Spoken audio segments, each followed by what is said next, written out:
Hi, my name is Sean Berry and I work for BMC. I work in the Secure Operations and Automation Group. I want to talk to you real briefly about our new response service offering. So we're taking a cloud-based approach to address the complexity of managing vulnerabilities in cloud and on-premise environment.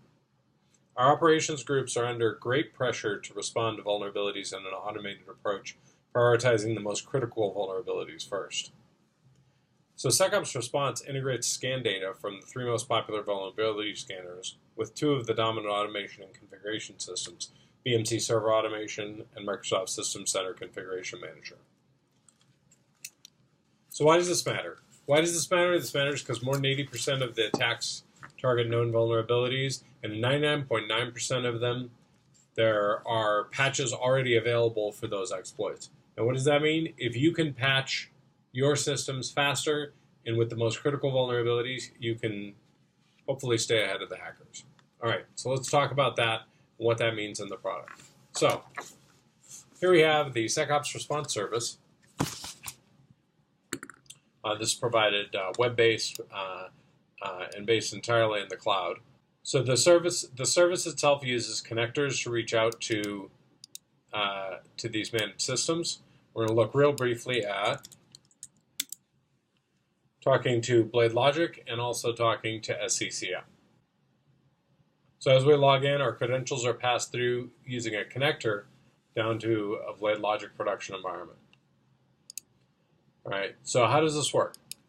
So we start at the very beginning. So Qualys, Nessus, and Rapid7 all provide scans. So these scanners provide a lot of good vulnerability information, but this data is relatively hard for our IT operations group to take on board.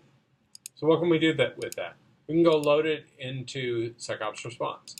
So we can browse around, grab our scan file, scan results, and go ahead and import them and filter on types of vulnerabilities. Some organizations want to focus on certain vulnerabilities. Hit the import button, and it will show up down in our list. Okay, so I've imported the scans. How do I put that to work? So the next thing I'm going to do is SecOps Response, in talking to your automation systems, knows what hosts are under management in your environment and can then map those systems, map what's in the scans over to what is known in your config manager or in your automation solution. And that can even happen in a completely or fairly automated fashion. All right? So now once we have our assets mapped, once we know based on what hosts are known to the scanner versus what hosts are known to our configuration manager, now we have to say, what are we going to go do with these things? And the wonderful thing about this is, Blade and SCCM both know how to address a lot of the vulnerabilities that are out there, and the tool can automatically map the patches that are available within these solutions over to specific patches in the two different systems. So we're logged in here on the Blade side, and we see that this particular Oracle vulnerability happens to be CV 2010-3332, good year for vulnerabilities, 2010. And we see that it's mapped to a couple of different patches, a couple of different ways. And we can also, kind of look through the list of all the other vulnerabilities and what solutions they're mapped to. We can also, as we saw in our list, map these vulnerabilities to a particular NSH script or other package. Now, why does that matter? It matters because not every vulnerability is addressed through a patch. A lot of the fairly easy to exploit JBoss configurations, for example, are not addressed by any patch. They're literally pilot error or configurations that are left in a less secure configuration than it needs to be. The wonderful thing about that is that we can come in and map particular remediation scripts that we build to help close those types of vulnerabilities, and that's how we would do that. All right, so next step, once we've got all this data kind of lined up, how do we put it to work for us? So SecOps Response basically provides two different views into the same data. It provides a security dashboard and an operator dashboard. And the part of the reason why that's important is there's two different major roles here, right? The security team wants to see the current state of the patches and how those patches are getting burned down. And then operations will actually go out and do the work of setting up, scheduling, and doing the remediation for those vulnerabilities. So as we see here, I've got two different views. I've got the view into the vulnerability status. I can see the average number of days it takes for us to sit down and look at a vulnerability, whether that's within SLA or not. Green is in SLA, yellow is approaching, and red, of course, is out of SLA. I've also got the average number of days it takes for a vulnerability to get scheduled, to get approved, to get executed, and then the average number of days to close. So on average, it takes us about 21 days from the time that a vulnerability comes into SecOps response, at least in this environment, before we get to it. As we know, our IT operations groups are usually pretty heavily slammed. Once they identify the vulnerability and then want to do something with it, it takes, in this environment, about 7 days to get approval from creating a remediation to getting it approved. It then takes about 14 days, that's not surprising, to get to a maintenance window or a time when that can get remediated. And overall, it takes us about 38 days to close a vulnerability. So definitely takes a few days, but the vulnerabilities are getting closed. And it's good to see them by severity as well.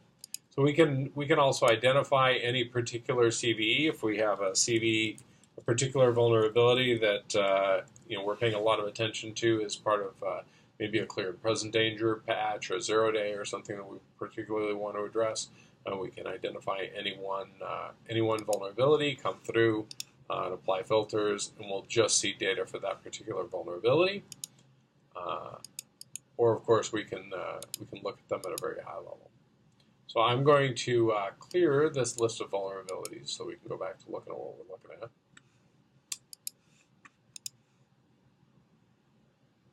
All right, now in the bottom, what we're seeing here is we're seeing overall basically a stacked graph. In the bottom are the vulnerabilities that are awaiting for IT operations to sit down and look at, decide what to do with them. Yellow shows how many vulnerabilities are in an awaiting approval state. Those in light blue have been scheduled and are just waiting for execution, waiting for the maintenance window to come around for when to close them. And then dark blue are vulnerabilities that are closed. And we also will get basically a burn down or a trend rate that tells us, if we keep doing activities at basically the same rate, how long it'll take to get all of those closed out. All right, so now let's go over and look at the operator's dashboard side. All right, so the operator dashboard, there are some particular things in here that we want to look at. We have all of the same filters. We can identify individual CVE. We can pick a particular, we can filter by a particular operating system. Perhaps we just want to go look at all of the SAP5s. And do we want to go use a particular server smart group? Maybe we want to go look at just our cloud-based servers like the Amazon Web, use the Amazon servers or my Azure servers. We also have, we can also just go look for the servers that are either approaching SLA or exceeding SLA, figure out whether we have any risk there, and go find them by different states of progress. And of course, through our integration with BMC Discovery, we can also go filter out, maybe we are particularly targeting software on IIS or SQL servers.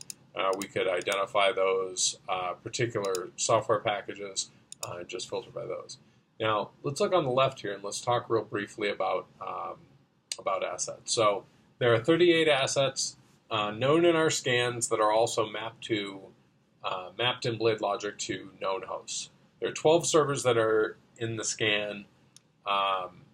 There are 12 servers that are in our Qualys scans, but we have not yet mapped those to particular BSA resources. Maybe they don't have agents on them, maybe they're not configured, who knows what's going on. But we know about the vulnerabilities on them, we just don't know how we're going to fix them yet.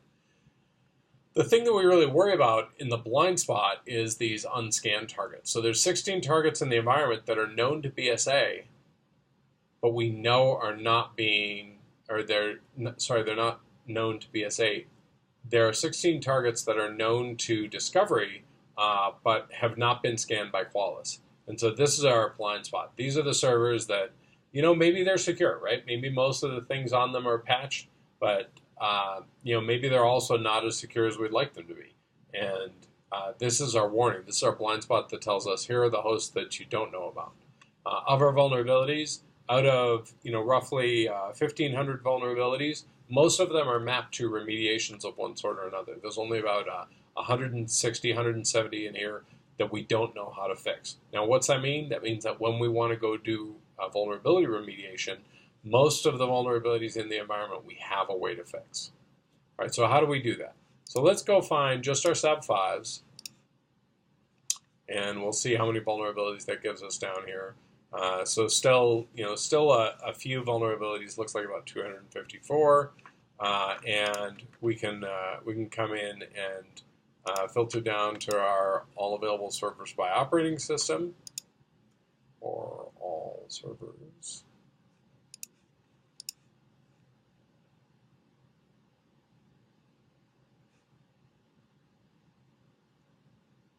And the thing that's really great about this is I'm not limited to the capacity that I have in my local data center. I can actually pull resources and scale in the cloud environment. So I see here's my list of vulnerabilities. Here's my fixes for them. And let's go remediate. All right, so when I want to go remediate, I want to remediate Sev5 vulnerabilities in production. And as you can see, our filter pulls in all the Sev5s in the last 90 days in the all servers group. Here are all of the vulnerabilities. I can check or uncheck them. Perhaps I only want to go after a particular subset of vulnerabilities. I can pick those out, or filter them any way I need to. I can go ahead and schedule that activity. There's nothing really wrong with using execute now. We see that this is going to go build a couple of patch analysis jobs in BSA. Easy way to go do that remediation. And I can also do some notifications. So once my job successfully completes, I can go ahead and send out an email to myself or to my customer or to my internal user. And I go ahead and click finish. And the operation will schedule. Will show up in our operations list. And then we can kind of see the next steps. I see I've got some jobs that have already run, a particular 0-day patch we were going after, and I can also see these operations being created. So that's the BSA side. As we go through and build out these remediations can then be executed, deployed out to systems, and even potentially reused. So that's kind of the way to automate sort of end-to-end the operations side of the security. Now, what does that mean for the security side? What that means for the security side is that I, as an operator, having gone through and done this maintenance, security will now get a view into the activity that I've done, and so they have good knowledge without necessarily having to have an interlock meeting or a manual transfer of information. They're going to get instant visibility into the remediation activities that we go ahead and schedule. So great two-way communication, easy way to see this. Now, let's all go do the same exact thing, but from the SCCM side. So at some point we will be integrating into a SSO integration of some sort, but for right now, this is how we do the integration. So I'm going to log into SCCM, and now I'm going to use an Active Directory credential. And in this particular case, I'm logging in as Alan ADM. It's not uncommon to have dedicated administrator accounts in environments, and this will be passed through to Active Directory on the managed system, and it will go ahead and authenticate me to Active Directory. And then what I can do, all of the workflow is basically the same. The vulnerability scans get imported, the assets get mapped. Although in this case, we're going to be mapping assets over to host names as they are known to SCCM. Note the capital letters there. And then once those assets are mapped, we're going to identify vulnerabilities. And now we're going to map them instead of to CVE, because these are Windows vulnerabilities. We're going to map them over to Microsoft bulletins. And Microsoft bulletins are very straightforward. It's how a lot of people that work in SCCM and in Windows environments will think of how to do remediation. And then once, as you can see, these Microsoft bulletins are all mapped over to patches that are known to SCCM and to the software update services. And then this comes back over to the same security dashboard, right? Except instead of CVEs, we're going to see Microsoft bulletins, and we're going to see, hopefully those vulnerabilities closing down at the same rate.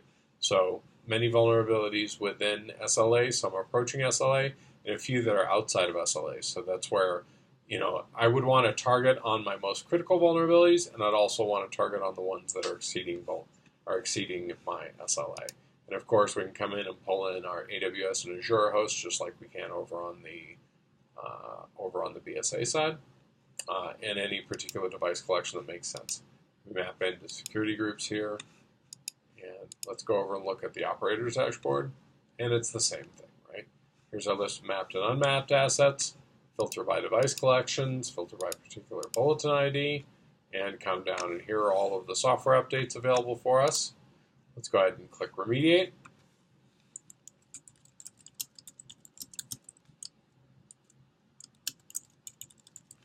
And if we're going to go after the sub-5 bulletins, very easy to do that through here. Go pick one or two in particular that we want to go do some remediation on. What distribution point are we going to use? And then how am I going to do notifications as well? So I want to go ahead and execute that software update now. We're going to go hit those sub-5 bulletins and hit finish, and I will see that operation create back in the operations panel. So again, everything comes into the same security and operator dashboard, and it gives us good visibility into the remediation of these. So that's it at a very high level. It's a tool that helps you prioritize, identify your most critical vulnerabilities, and go after them first. We talked to plenty of customers who say they can't keep up with the rate of vulnerabilities that they need to be able to close with the operational tempo of getting these patches out there. And rather than see people continue to face challenges on their front, we want to help them close their most critical vulnerabilities first, so that they don't end up in a newspaper. So that's that. And if you have any questions, by all means, feel free to reach out. I'm Sean Berry. I work for BMC Software.